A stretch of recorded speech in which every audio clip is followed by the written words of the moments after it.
Hello and welcome to Planted Nutrition. My name is Luke. I'm a qualified nutritionist. Here are some key nutrition mistakes that I have made in the past and I see a lot of other people making, and learn from my mistakes. Don't do them. Step number 1, following the wrong advice. There's so many people out there online giving out nutrition advice. Boom, boom, boom, boom, boom. Most of it is not good.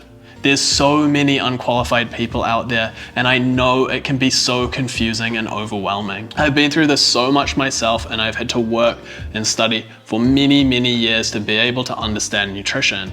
But the fact is, there are also some people out there that are giving really good advice, that are helping us to understand nutrition really well, and just providing things that are common sense that make sense. And this is key here, because if we really do care about our health and we're putting in all of this effort, imagine we're spending years and years and years following this bad advice. We've basically wasted all of that time and effort. So taking some time in the beginning, looking at lots of different sources, making sure that we're moving in the right direction. Even a small bit of effort in the right direction outweighs years of effort going in the wrong direction. Number 2 is majoring in the minors, or not focusing on the basics. So the more I learn about nutrition, the more I realize the importance of literally just following the basics, having a healthy balanced diet, eating lots of fruits and vegetables, getting some fermented foods in there, some healthy fats, a good source of protein, complex carbohydrates.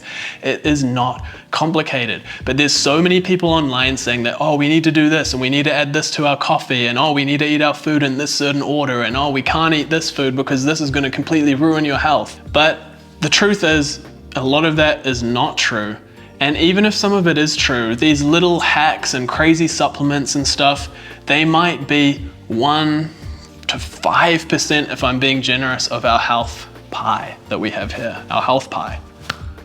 97% of our health pie is the basics that we're doing. Eating a healthy, balanced diet, getting enough sleep, managing stress, looking after our mental health, spending time with friends and family, all of this stuff, doing things that are fun, that we enjoy, our sport, our hobbies. So don't minor in the majors, just focus on the basics, and that is what is going to pay the most dividends. Save all of that time and effort and do something else fun that you actually enjoy. Number 3, trying extreme measures. I can understand this in the beginning if you're wanting to improve your health, doing a crazy detox or doing a diet that's very extreme and restrictive. Obviously these things might work for some people, but we're not wanting to go on an extreme thing that we can only hold on to for 6 weeks. If we do genuinely want to improve our health, we need to take small steps. And I'm going to put up a picture here that you've probably seen before. It's an example of someone who's doing big extreme things and they didn't get very far.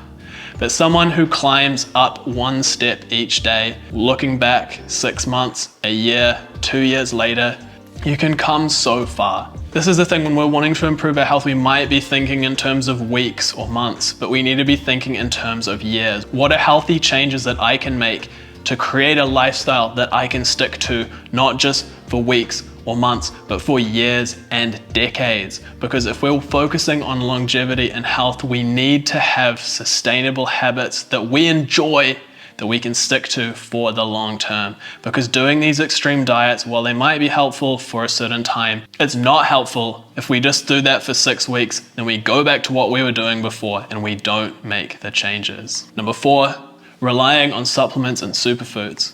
Some supplements do have a place. Some superfoods or very nutrient dense foods do have a place, but they are not going to change everything. Look, we need that base. Imagine we're building a house, boom.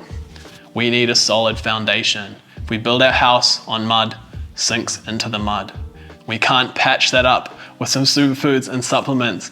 That base is that healthy, balanced diet. Focus on that, please. Focus on that. And then maybe we can add on these nice little things, a little sprinkle of superfood here, a nice little colored glass window on the house.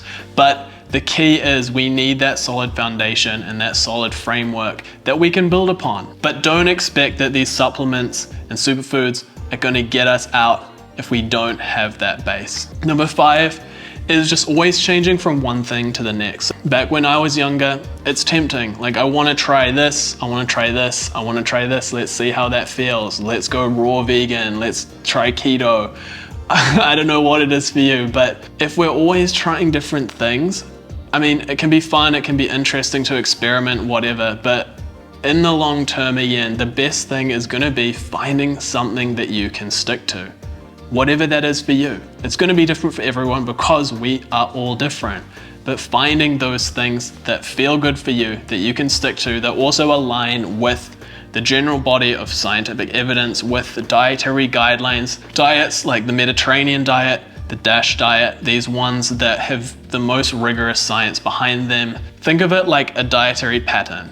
We can have all of these different things in it, but that's going to be different for everyone. Some people want to eat fish. Some people don't like to eat fish. Some people love to eat whole grains. Some people don't want to eat as many of them because maybe it upsets their stomach a bit.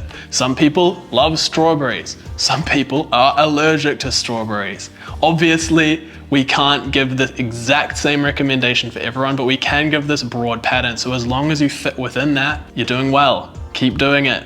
Don't keep trying that other crazy stuff because it's probably not going to help and it's probably distracting you from what really matters. So I hope you've enjoyed this video. Stay healthy, my friends, and I'll see you in the next one.